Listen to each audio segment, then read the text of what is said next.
नमस्कार साथियों, स्वागत है आपका हमारे YouTube channel digital study Ajmer में। मैं रोशन पढ़ा रहा हूँ आपको भारत का इतिहास। कल हमने सिंधु घाटी सभ्यता पर क्विज थ्योरी और बेसिक क्वेश्चंस देखे थे, जो कि वो अंतिम वीडियो थी सिंधु घाटी सभ्यता से संबंधित प्रश्नों की। आज हम चर्चा करेंगे वैदिक सभ्यता की। वैदिक सभ्यता दो कालों में बटी हुई है, एक है ऋग वैदिक काल और दूसरा है उत्तर वैदिक काल। तो आज इसी के बारे में हम थोड़ी बहुत थ्योरी पढ़ेंगे, जो कि इम्पोर्टेंट है आने वाले एग्ज़ाम्स के नज़रिए से, और उससे आधारित या उससे बनने वाले प्रश्न हम करेंगे। प्रश्नों की संख्या रहने वाली आज के इस वीडियो में 10, और ये जो वैदिक सभ्यता है इसके लगभग हमें 4 से 5 वीडियोस देखने को मिलेंगे। तो आप बने रहे हमारे साथ। अगर वीडियो पसंद आए तो लाइक करें, कमेंट करें, शेयर करें। धन्यवाद। तो चलिए शुरू करते हैं ऋग्वैदिक सभ्यता की ओर। ऋग्वैदिक सभ्यता का समयकाल माना गया है 1500 से 600 ईसा पूर्व। वैदिक काल को दो भागों में विभाजित किया गया है। पहला है ऋग्वैदिक काल, जिसका समयकाल माना गया है 1500 से 1000 ईसा पूर्व। दूसरा उत्तर वैदिक काल, जिसका समयकाल माना गया है 1000 से 600 ईसा पूर्व। तो इन दोनों कालों में से सबसे नया काल है वह है उत्तर वैदिक काल। इन दोनों कालों में कौन सी व्यवस्था थी? तो वे थी सामाजिक, धार्मिक, आर्थिक और प्रशासनिक। जो ये व्यवस्था है इनके बारे में हम आगे चर्चा करेंगे। तो चलिए जानते हैं आर्य कौन है। इनके संदर्भ में, मतलब आर्यों के संदर्भ में सर्वप्रथम 1853 में मैक्स मूलर ने आर्यों को बताया। आर्यों को क्या बताया? तो उन्होंने आर्यों को श्रेष्ठ या कुलीन बताने का कार्य किया। आर्य जो शब्द है वो हम जान लेते हैं उसका अर्थ क्या है। तो जो आर्य शब्द है जिसका संस्कृत में अर्थ है उत्तम, तो आर्यों का अर्थ होता है उत्तम। चलिए अब जान लेते हैं। पारंपरिक विद्वान आर्य शब्द को एक जाति से जोड़ते हैं, जबकि वर्तमान मत के अनुसार इंडो यूरोपियन भाषा बोलने वाले लोगों का समूह आर्य कहलाता है। तो जो पारंपरिक विद्वान थे वो आर्य शब्द को एक जाति मानते थे, जबकि जो वर्तमान विद्वान है वे इसको इंडो यूरोपियन भाषा बोलने वाले लोगों का समूह आर्य को बतलाते हैं। तो चलिए शुरू करते हैं। आर्यों की उत्पत्ति के संदर्भ में कौन से सर्वमान्य मत है? तो पहला जो मत है वह सर्वमान्य मत है, वह मैक्स मूलर द्वारा दिया गया है।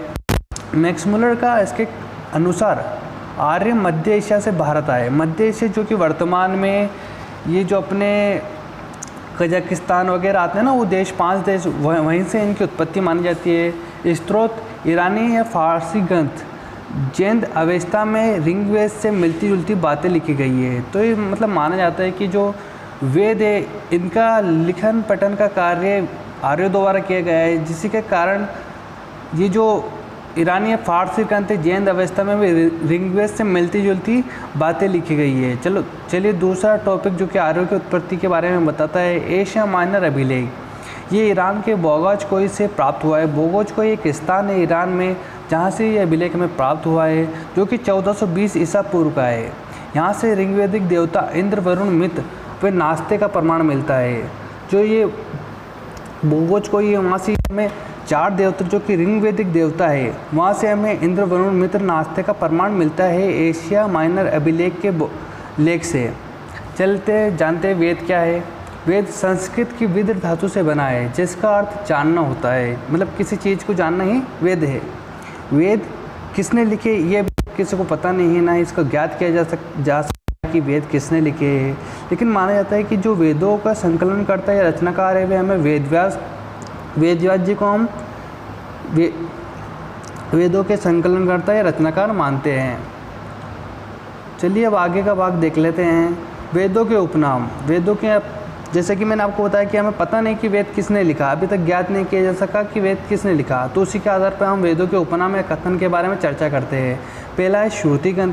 वेद किसी से सुनकर लिखे गए या किसी ने कहा और किसी ने लिखे वेद। दूसरा संहिता ग्रंथ, अनेक कालों में अनेक ऋषियों द्वारा संकलित किया गया है। मतलब जैसे जैसे काल आए वैसे वैसे ऋषि आए, तो उन ऋषियों के नाम तो नहीं मिलते हैं, लेकिन माना जाता है कि बहुत से ऋषियों द्वारा 1-1, 2-2 मंत्र या सूक्त दिए गए जिनसे वेदों को संकलित किया गया। तीसरा अपौरुषीय, इसका अर्थ है इनकी रचना किसी पुरुष द्वारा न होकर देवता द्वारा की गई है। तो चलिए आज की प्रश्नोत्तरी के ऊपर चर्चा कर लेते हैं। पहला प्रश्न है, आर्यों की उत्पत्ति के संदर्भ में उत्तरी ध्रुव का सिद्धांत किसने दिया? जैसे कि मैंने आपको बता दिया था कि जो दो सिद्धांत है वो तो एक मैक्स मुलर और एशिया माइनर का जो बोगोज-कोई का अभिलेख है उसका तो मैंने आपको बता दिया। अब जो उत्तरी ध्रुव का सिद्धांत है किसने दिया, तो उत्तरी ध्रुव का सिद्धांत एक भारतीय क्रांतिकारी जिसका नाम था बाल गंगाधर तिलक द्वारा दिया गया। बाल गंगाधर तिलक इसका उत्तर होगा। तो बाल गंगाधर तिलक ने किस में लिखा है, तो अपनी पुस्तक है उनके the Arctic home of Arya's, मतलब कहा गया है कि जो इनकी पुस्तक है में आर्यों का मूल स्थान उत्तरी ध्रुव बताया। उत्तरी ध्रुव वर्तमान में रशिया में आता है, जो कि साइबेरिया वाला पार्ट में पे पड़ता है। बात कर लेते हैं प्रश्न 2 की, आर्यों की उत्पत्ति के सिद्धांत में किसने आर्यों की जन्मस्थली तिब्बत को माना है। जैसे कि अभी उत्तरी ध्रुव को बाल गंगाधर तिलक जी ने माना था, तो वैसे ही तिब्बत को आर्यों की जन्मस्थली स्वामी दयानंद सरस्वती ने मानने का कार्य किया है। इसमें ऑप्शन आ बिल्कुल सही हो जाएगा। नोट, दयानंद सरस्वती ने अपनी पुस्तक, दयानंद सरस्वती की जो अपनी पुस्तक है उसका नाम है सत्यार्थ प्रकाश में मूल स्थान तिब्बत को बताया है। इसके अनुसार इसके अलावा भी बहुत से विद्वान थे जिन्होंने अलग अलग स्थान बताए, जिसमें महर्षि देश जिसको बताने का कार्य करा गंगाधर झा ने। गंगाधर झा थे, उन्होंने आर्यों का मूल स्थान भारत को बताया है। वही एक संपूर्णानंद सिन्हा है जिन्होंने आल्पस पर्वत के पूर्व में उरेशिया के निकट इनका मूल स्थान माना है। वही हम बात कर लेते हैं आज के प्रश्न नंबर 3 की, कि किस अंग्रेज अधिकारी ने बाल गंगाधर तिलक तथा आर्य समाज को भारतीय अशांति का जनक माना है। बाल गंगाधर तिलक और आर्यों को भारतीय अशांति का जनक वैलेंटाइन डे चिरोल ने माना, जो कि एक अंग्रेज अधिकारी थे। तो चलिए बात कर लेते हैं आज के चौथे प्रश्न की। वेद त्रय में कौन सा वेद सम्मिलित नहीं है। मतलब वेद त्रय में 3 वेद तो सम्मिलित होंगे, लेकिन एक वेद है जो सम्मिलित नहीं है। वे वेद है हमारे यहाँ पर अर्थवेद। अर्थवेद ऐसा वेद है जो कि वेद त्रय में सम्मिलित नहीं है। ऑप्शन ब बिल्कुल सही हो जाएगा। अब बात करते हैं प्रश्न 5 की, कि किन 3 ग्रंथों को प्रस्थान त्रय कहते हैं। प्रस्थान त्रय में जो कि ये 3 ग्रंथ हो जाएंगे, लेकिन एक ग्रंथ है जो प्रस्थान त्रय नहीं होगा। तो प्रस्थान त्रय में कौन कौन से ग्रंथ हो जाएंगे, तो वह है अ, ब, स। ये तीनों श्रीमद् भगवद गीता, उपनिषद, ब्रह्मसूत्र और ब्रह्मसूत्र हो जाएंगे। जबकि सामदेव है ये तो एक वेद है, ना कि ये प्रस्थान त्रय में बिल्कुल भी सम्मिलित नहीं होगा। तो चलिए बात कर लेते हैं आज के छठे प्रश्न की। आज का छठा प्रश्न है, सबसे प्राचीन वेद कौन सा है। अब आप सबको पता होगा सबसे प्राचीन वेद कौन सा है, जो कि ऋग्वेदिक काल में लिखा गया है। सबसे प्राचीन वेद है ऋग्वेद, जो कि ऋग्वेदिक काल का सबसे पहला वेद माना जाता है। ऋग्वेद के बारे में कुछ चर्चा कर लेते हैं कि ऋग्वेद की रचना 1500 से 1000 ईसा पूर्व में ऋग्वेदिक काल में की गई। इसका जो रचना क्षेत्र है हम कह सकते हैं, जो ऋग्वेद को किस किस जगह पे लिखा गया है, तो वह माने जाते हैं कि सब सैंधव क्षेत्र में, मतलब 7 नदियों के समूह में इसको लिखा गया है। मतलब 7 नदियाँ बहती थी वहाँ, उसके तटों पर इसको लिखा गया है। पहला सिंधु नदी, जिसका वर्तमान में नाम सिंधु नदी ही है। दूसरा सरस्वती नदी, जिसका नाम घग्गर नदी है, जो कि माना जाता है कि राजस्थान में एक पेड़ आता है, वहाँ उसके नीचे ऋग्वेद की रचना की गई थी। ऋग्वेद के कुछ अंशों की रचना की गई थी। शतुंत्री नदी, जिसका वर्तमान में नाम सतलज है।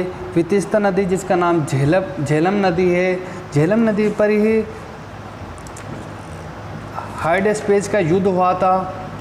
वितिस्ता नदी मैंने आपको बताई दी थी। झेलम, विपाशा नदी व्यास नदी को कहा जाता है। परुषणी नदी रावी नदी को, अस्किनी नदी चेनाब नदी को।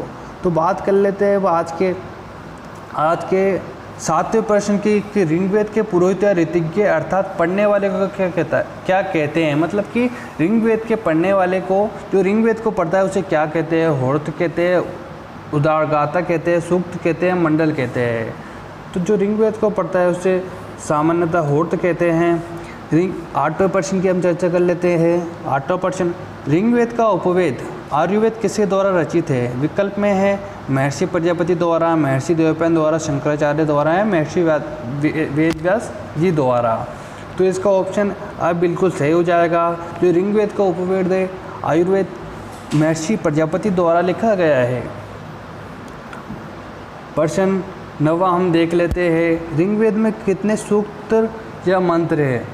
ऋग्वेद में बिल्कुल 1028 सूक्त और 10,462 मंत्र है। बात कर लेते हैं प्रश्न 10 और अंतिम प्रश्न की कि ऋग्वेद में कितने मंडल है। विकल्प में 10 मंडल, 44 मंडल, 12 मंडल और 11 मंडल दिए गए हैं। तो जो ऋग्वेद में मंडलों की संख्या है वह तो हो जाएगी 10, लेकिन जो सूक्त की संख्या हो जाएगी 1028 और मूल मंत्र की संख्या हो जाएगी 10,462। नोट में क्या दिया गया है कि पहला, 8वां और 9वां व 10वां मंडल बाद में जोड़ा गया है। मतलब जो ऋग्वेद था उसके जो मंडल मूल में मंडल थे वे पहले कौन कौन सा था, तो दूसरा था, तीसरा था, चौथा था, पांचवा था, छठा था, सातवां था, लेकिन 8वां, 9वां, 10वां बाद में जोड़ा गया है। तो तीसरे मंडल में क्या लिखा गया है आप देख लीजिए।